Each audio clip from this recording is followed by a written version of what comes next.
I invite you to connect with the voices of the Bible as we explore Paul's letter to the Philippians, chapter 1, verses 1 through 18. If you've ever tried to do something meaningful completely on your own, you know how quickly the weight becomes unbearable. A project at work, raising a family, navigating the health crisis, there comes a moment when you realize that you were never meant to carry it alone.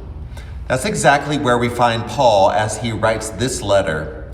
He's sitting in a Roman prison, and the first thing out of his mouth isn't a complaint, it's a thank you note.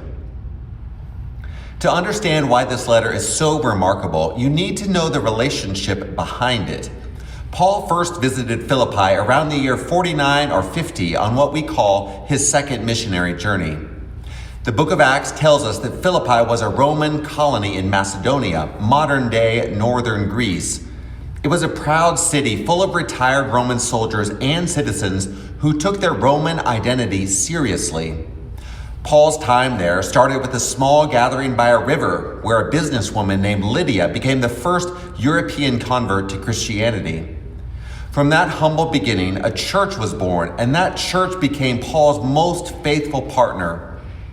The Philippians supported Paul financially, sent people to care for him, and stayed connected to his ministries across years and miles. Now Paul writes to them from prison. We aren't entirely sure which imprisonment this was. It may have been Rome, Ephesus, or Caesarea. What we do know is that Paul was under guard, his freedom was gone, and his future was uncertain. Yet this letter is often called the letter of joy because of that word appears more frequently here than in any of Paul's other writings. Paul opens by calling himself and Timothy slaves of Christ Jesus. That word, slaves, would have landed differently in a Roman colony. In Philippi, status mattered enormously. Roman citizens had rights, slaves had none. By identifying himself this way, Paul flips the social order. His identity doesn't come from his credentials or his freedom. It comes from belonging to Christ. Then comes one of the most beautiful expressions of partnership in the entire Bible. Paul says he thanks God every time he thinks of the Philippians and that every prayer for them is full of joy. He calls them partners in the ministry of the gospel from the time you first believed it until now. That phrase, until now, is important. This isn't a past tense relationship. It's active, present, ongoing.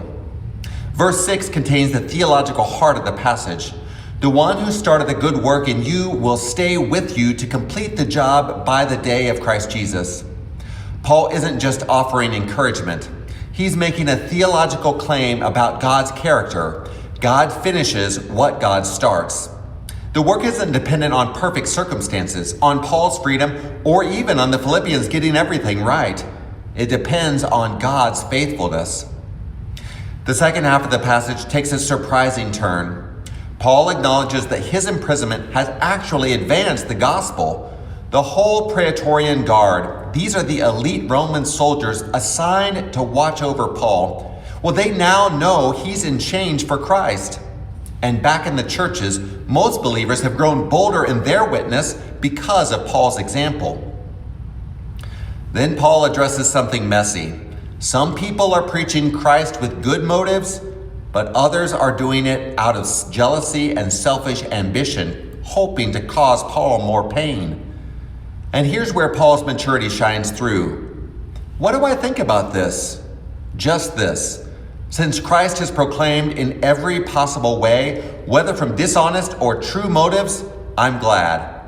That's an extraordinary statement. Paul cares more about the gospel advancing than about his own reputation or comfort. He can hold the messiness of mixed motives and still find joy because his identity isn't tied to outcomes, it's tied to Christ.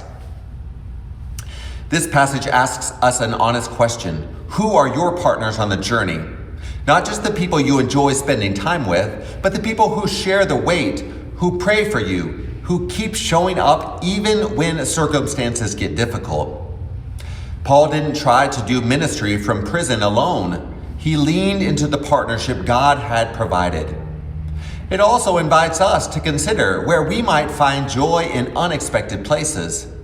Paul's detour into prison became the context for some of the most beloved words in the New Testament. Our detours, the plans that fall apart, the seasons that don't go as expected, well, they might be exactly where God does the deepest work. So as you reflect on Philippians 1 this week, consider who has been a partner in your faith journey. Take a moment to thank them and trust that the God who began a good work in you is still at it, even in the detours, even in the waiting, even now.